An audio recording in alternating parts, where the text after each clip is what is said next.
What if I told you that this man went to the Ukraine 3 times to meet a girl he was in a relationship with for 7 years? Or that this woman, love you Sean, is 4 years older than this woman? And also this woman would like to tote your egg. If you're available to give an egg, she wants to tote it. Welcome to 90 Day Fiance. I'm Megan. For those of you unaware of the TLC show 90 Day Fiance and its other spin-offs, buckle up kids, it's about to get wild. 90 Day Fiance essentially follows couples who are LDR, long distance relationship, and their, journey to have their significant other either become a citizen of our country, America, or for them to go to their country and become a citizen. Some of these people have met in real life, like for example, Lauren and Alexi met when she was on her birthright trip in Israel.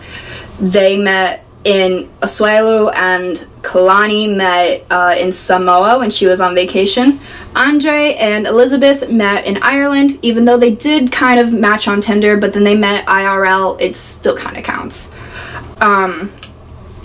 It seems like a sweet idea, right? Like it's gonna be a heartwarming show. Wrong. It's a shit show. Let me tell you why. I have tea. Really, I do. An example of why this show is an absolute dumpster is sex tourism. It's something nobody seems to want to acknowledge about the show, is that there's a bunch of red flags that say, he's gonna put you in a van, and he's going to take you to America, and he's going to lock you in your basement, and you're never going to see the sun again.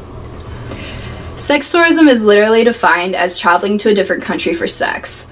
Like, although illegal in many countries, not a lot of governments outside of the United States take it seriously. Thus, it's an issue. For example, a bunch of creepy old-ass white men going to Thailand by themselves, or the Philippines by themselves.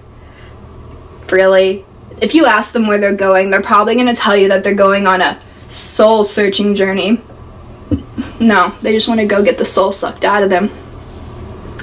A big example of this, in my opinion, like the dude who screams sex tourism, and I will die on this hill, Big Ed.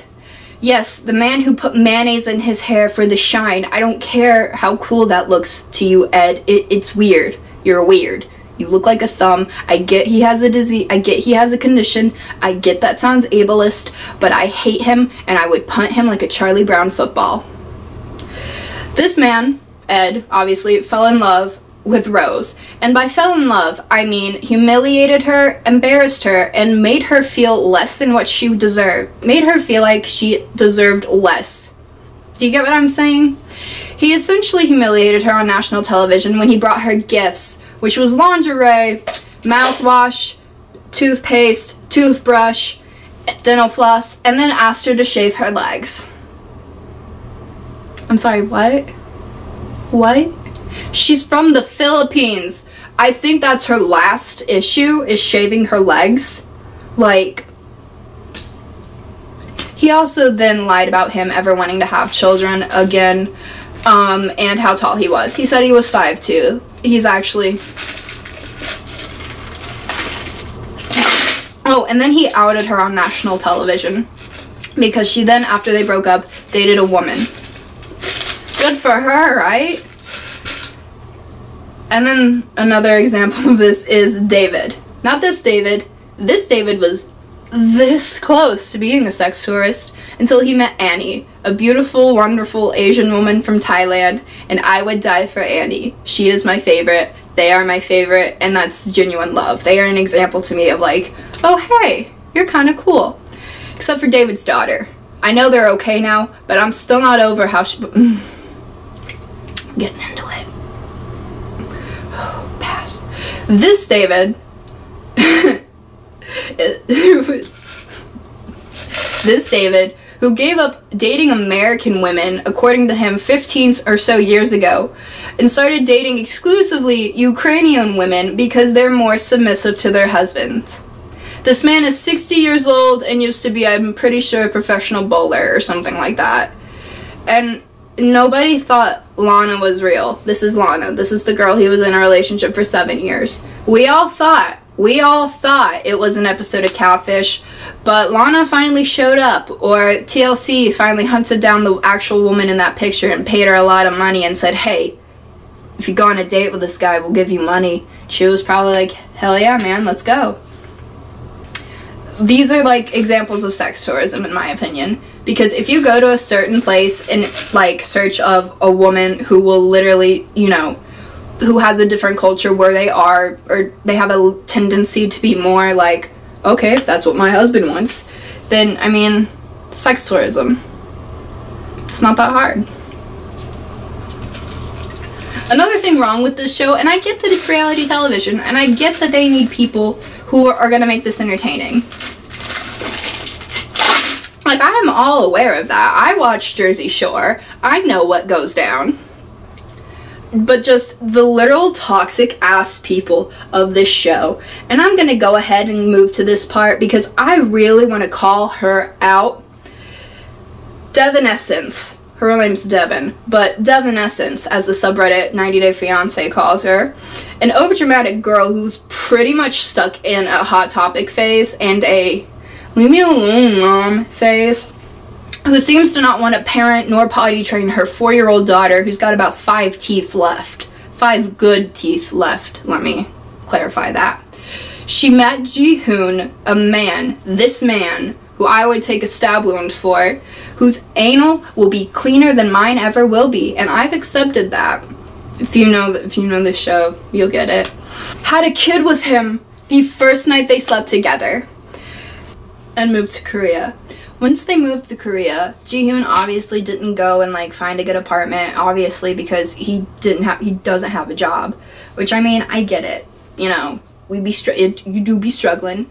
And I mean, that's where, you know, he kind of gets a minus a point, because as the man of the house, you should probably like want to take care of your kids and stuff like that, and make sure that your wife's happy, I guess. I don't know. I'm not married. My nose is turning red. Thanks, anxiety. But once they got to Korea, she constantly nagged him, degraded him and his culture multiple times on national television, to which she literally, like, she accused him of abuse, not being a man. Literally, he was crying on the sidewalk, and she goes, I don't care when you cry. Bitch, I'm sorry. Sociopath says, what? She literally, to which, through all of this, she literally had to use a translator, like a handheld translator. That did not help. Like, come on, if I can learn Korean for 7 guys who will never know my existence and what they're saying, you can, I don't know, learn Korean for your spouse? Also, her mom. I hate her mom. I'm not gonna get into her mom. Her mom will just make me mad, and I'll have to take a moment, and I'll have to lay down, and it's a whole thing. I can't. Chantal's family and Pedro's family. These two. Or Family Chantal. Hate you, Family Chantal. That's right, I hate them both. Chantal met Pedro in the Dominican Republic and lied about his status when he came to America and why he was in America to her family, essentially, which caused a lot of tension. Pedro's family called Chantal's family dumb Americans, which they are. They fought, made up over some chicken feet, and Pedro's sister called Chantal a bitch, allegedly. And to that, Chantal had the best clapback ever to be clapped. She walked away after looking at his sister and calling her bitch ass, slut ass, whore ass. And finally, there's Paul, an arsonist. I would say what the man does for a living, but according to him it's hard finding work with a criminal record. It's not. So, until he gets a job, he's an arsonist. He made this girl, Karine, I don't know how you say it, take several several STD tests and pregnancy tests, only to find out it was his kid. moved her into a double wide in Kentucky with garbage bag curtains and continuously gaslight and manipulate situations to make her look hormonal and crazy. Literally, there's an Instagram live video. I'm not gonna put it in here because, like, you can obviously find it. But she called the cops because he's obviously, like, there are several red flags with this man. According to his ex, according to his exes and stuff, he's literally a pedophile. He literally burned her house down, and in reality, he's crazy. It's him. It's just him. It's not her, it's him. Our cult. The man who is still in utero and allows his mother to ruin his life and relationships and sends you dick pictures if you even breathe near him. Another issue with 90 Day Fiance that I have is when I mentioned Paul, that whole situation, they could have intervened. There are several cases of this where the crew could have intervened and quite honestly prevented a lot of stuff from happening. I think Korean, however you want to say her name, I'm sorry if I say it wrong, she literally would probably be in Brazil with her baby, happy and away from Paul, if, like, 90 Day Fiance had intervened and been like, okay, we should probably do something about this. I honestly think that. And I think that they've allowed a lot of gaslighting and manipulation to happen. Like, they literally should have intervened, even though I get that it's probably not their place. But if you're seeing something that is a sign of domestic abuse, which, I'm sorry, trigger warning, you should probably intervene and help that person out, especially, you know, if you're going to be filming it. That's my issues with 90 Day Fiance. There's a lot wrong with the show, and I get that it's reality television, and the majority of it is fake and set up, but I do believe, however, that these people, I get it, like, I get it, it's reality television, but that still doesn't give an excuse for them to be absolute trash people. Anyway, that's my video on everything wrong, in my opinion, with 90 Day Fiance, and all the people who are wrong on 90 Day Fiance, essentially. I don't know. I just figured I'd make a video about 90 Day Fiance because the reality that we live in right now is kind of weird, and I kind of like this one a little better. Thank you so much for watching my video. Thank you so much if you're new here. Hi, I'm Megan. I'm sorry I didn't introduce myself. I literally typed a script. Shout out to my friend Nicole, who gave me, like, props for, you know, how to film this type of deal. I'll link her stuff below. Hit subscribe, notification bells. I don't know. I'm sorry I've been gone for so long. Follow me on Instagram. Follow me on Twitter. Hit me up, fam. Be safe. Wear a mask. Bye.